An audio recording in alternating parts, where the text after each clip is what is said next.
All right, pack your bags, it's time to go. The voice behind me was deep and gruff, but still had a smoothness about it.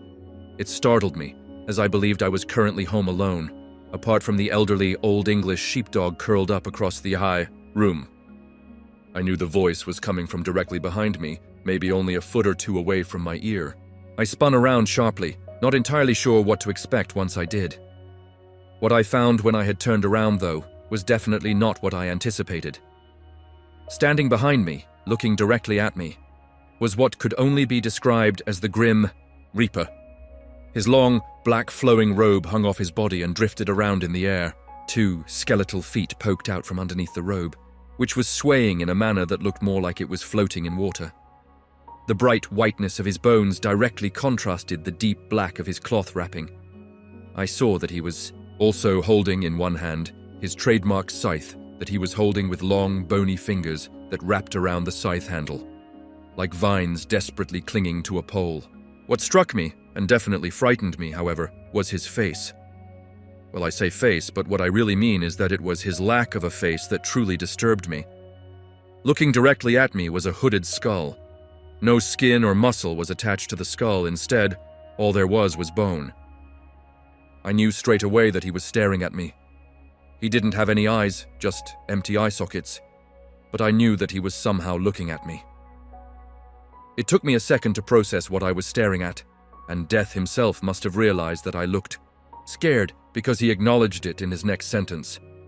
"Whoa, you look like a deer in the headlights of a truck that is delivering venison," he said, a hint of jovial comforting in his voice. "Yeah, you're just not who I expected to see, that's all," I replied. "You know who I am, then?" Inath asked me in a manner that seemed to imply that I shouldn't know who he was, even though all evidence pointed to the fact that he was the Reaper. "Of course," I responded. "You're Death. I can't believe that we actually depicted you correctly. You look exactly like I thought you would." "Well, I wouldn't say that you depicted me correctly at all. I just manifest myself in this weird getup so that you might recognize me, not because this is how I really look." I pondered this thought for a moment and decided that it made sense. It would have been a truly remarkable guess to accurately depict Death, as it's usually the case that anyone that sees him doesn't survive long enough to draw him. "I think you can guess why I'm here?" Death asked me. He almost seemed sad to be here talking to me, but he also spoke with a calm professionalism that hinted at the fact he had been in this situation before. "I mean, I can guess why you are," I answered. "But why me? And why now? I'm not ready to go." "Not many people are, but it would really make my job easier if you just follow me without a fuss. People that make a fuss often find that their ending is a lot messier." Death finished his sentence and then gave me a look that seemed to beg me to just come quietly, as he couldn't be bothered with a messy death today. I don't exactly know how he gave me this look, him being a skeleton and all, but somehow he conveyed this look with just his bone structure. "I'll come quietly," I promised Death, "but first, I have a question or two." Death sighed. "Of course you do." "What happens if I did refuse to come with you?" I asked, secretly hoping that there would be a way to get out of my sticky situation. "I told you," Death replied, sounding slightly annoyed. "It will get messy. You might even end up featuring on one of those unsolved mystery crime shows, and I'm sure you don't want that." He was right. I didn't want that. I wanted a peaceful death that didn't leave my beautiful wife and 2 kids wondering what happened to me. "How will I die if I do come with you then?" I asked, scared of what his response would be. "Gas leak," Death replied, rather nonchalantly. "Oh, so peaceful then. Of course, I know you're a decent man. Don't want you to have a terrible... And... So what happens when I come with you? I mean, what's after this?" I asked Death, hoping he would be able to answer, and hoped that the answer would provide me with some comfort. "You will just have to find out for yourself, won't you?" "I don't want to spoil anything for you. I know how much people hate spoilers." "Why do I have to go? Can't I just stay in this world even as a ghost or something?" "Well, you see, there is a slight problem in that department. Like your world, the spirit world is facing a similar problem, overpopulation. The spirit world is full. We went a bit overboard with the whole ghost thing in Victorian times, and now there are no spots left." The old bastards refuse to move on as well, so unfortunately, you have no choice but to move into the next plane of existence. Death said in a manner that seemed like he was fed up with being asked this question. I see. So this is it then? The end of the line for me? I'm just going to cease to exist? I asked Death, knowing full well that this was exactly the case. Yep, now we really must get going. I'll be late for my next appointment. Appointment? So, is death not random? Is it already booked in? I asked. I always thought that death was a random occurrence and not something that was planned out in advance, but it seemed that death ran on a schedule. It's determined the day you are born. On that day, your name appears in my diary and that day is set in stone. There is no changing it. That day is the day you die, no ifs or buts about it. So, I was always meant to die today. It appears that way, yes. I know it's a bummer, but you will get used to it. I couldn't believe that I had been destined to depart the world on this day. I had always been meant to die at this very moment. I wish someone had let me know this fairly important piece of information. Maybe some sort of reminder on my phone or something. Just something that said, oh hey, you're going to die in a week. But no, it creeps up on you and before you know it, your day has come and you're not ready to go. I wasn't packed or anything. Can I ask one more question? I asked Death, desperately hoping that he would allow me to ask this one final inquiry. I saw him lift up one arm, slightly pull back his sleeve to reveal a small wristwatch that sat around his right wrist. He quickly checked the time on his watch, made a quick mental calculation, then answered. Go on, but you better make it quick, Death said with a hint of annoyance in his voice. My wife and kids, when do they die? Do they still live on for a while? You are testing my patience, but okay, I will check for you. Death reached one skeletal hand into the inside of his black tattery robe and pulled out one of the thickest books I had ever seen. The pages appeared to be endless, and on the front cover, I saw the word diary.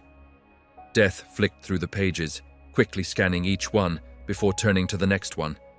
It took maybe a minute before he settled on a page. He used one bony finger to quickly find what he was looking for. He soon found it, and his finger stood still, pointing at one name. Let's see. Your wife. She lives until 93.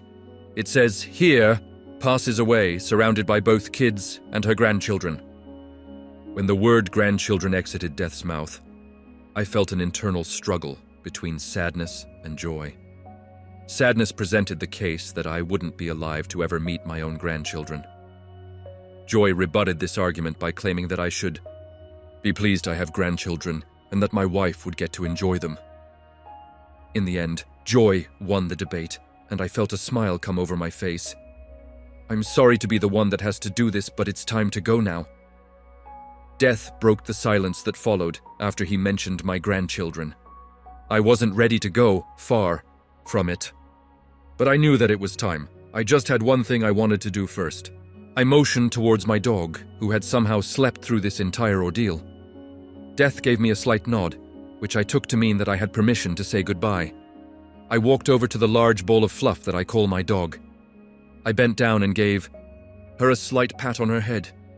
She stirred awake when I placed my hand on her. She looked up into my eyes and, at that moment, I knew they would be the last pair of eyes that I would ever see. I looked down into her eyes and began to speak to her. You've been a good girl. Now it's time for me to move on. You look after the family now. They are going to need you. You make sure you are there for them. Just continue to be a good girl. And everything will be all right. Goodbye.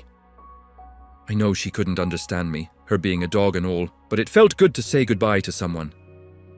I gave her one final pat on the head, then a slight scratch under her chin. She has always liked that. I then led her to the back door and ushered her outside. I then walked back over to Death, who was slightly leaning on his scythe. I told him that I was ready to go, but asked him for one final favor. Can I leave? A note for my wife. Can I leave it with you and you deliver it to her when you visit her? Oh, go on then. I'm already running late, so another minute or two won't hurt. I guess Mr. Stirth will get to enjoy an extra few minutes of life. Death reached into his robe once more, this time producing a small piece of paper and a pen. I took it off of him and began to write. Once I had finished writing, I handed the pen and the note back to Death, who quickly stuffed it back into his robe. He extended one hand towards me and motioned with his head for me to grab a hold of it. I reached out and grabbed onto his hand. It was hard, but also, because of the bone, kind of jagged. I squeezed tight onto his hand. He slightly squeezed mine. I felt the strength of his grip and the firmness of his bones. I could tell that he was definitely someone that enjoyed his milk.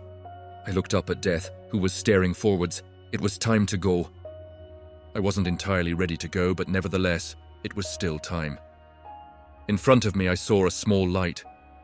In unison, me and Death took a step towards it. Then another. With each step, the light grew bigger and encompassed more of my vision.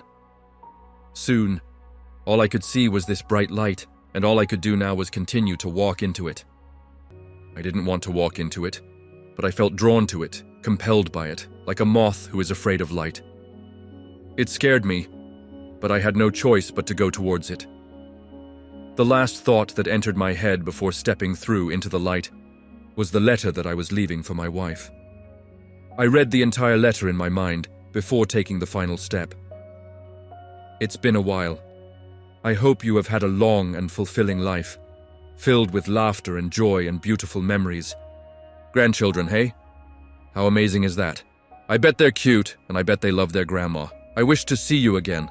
And once you read this note, I guess I will see you soon after. Don't be afraid. Death is a nice guy. He will help guide you. To me. I love you and trust me. I didn't want to leave you. Pess, tell Death I say hello.